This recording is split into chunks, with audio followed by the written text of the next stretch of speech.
வணக்கம். சற்று முன் கிடைக்கப்பெற்ற மிக முக்கியமான செய்தி ஒன்று வெளியாகி உள்ளது. அதிமுகவின் பொதுச்செயலாளர் எடப்பாடி பழனிசாமி அவர்களை நேரடியாக சந்திக்கும் சசிகலா. பழசை மறந்துவிட்டு அதிமுகவை ஒருங்கிணைத்து மீண்டும் வருகின்ற இடைத்தேர்தலில் ஒன்றாக போட்டியிடுவோம், தொண்டர்களை நாம் நிச்சயமாக மதிக்க வேண்டும் என்பதை சசிகலா அவர்கள் எடப்பாடியிடம் தெரிவிக்க உள்ளதாக தகவல்கள் கிடைக்கப்பெற்றுள்ளது.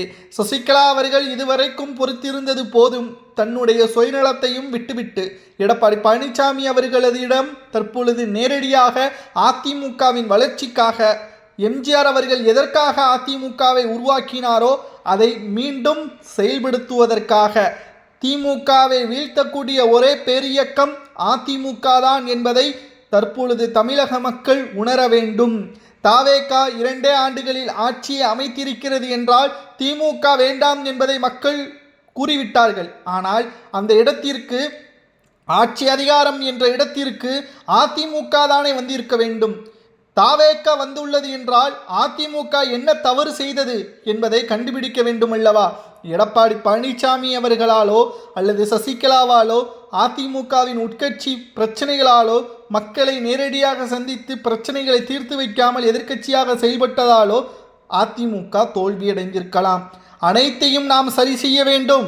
முதலில் சசிகலா அவர்கள் தற்பொழுது என்ன கூறியுள்ளார் என்று தெரியுமா? ஒற்றுமையாக ஒரே தலைமையின் கீழ் செயல்படுவோம். எடப்பாடி பழனிசாமி அவர்கள் பொதுச் செயலாளராகவே இருந்து கொள்ளட்டும், நான் ஏதேனும் ஒரு பதவியில் இருந்து கொள்கிறேன். அதிமுக வெற்றியடையக்கூடிய ஒரு சூழலை உருவாகும் வரை நான் நிச்சயமாக களப்பணிகளில் இருந்து ஓய்வு பெற மாட்டேன். இதை எடப்பாடி பழனிசாமி அவர்களிடம் சசிகலா அவர்கள் தெரிவிக்க உள்ளதாக தகவல்களும் கிடைக்கப்பெற்றுள்ளது.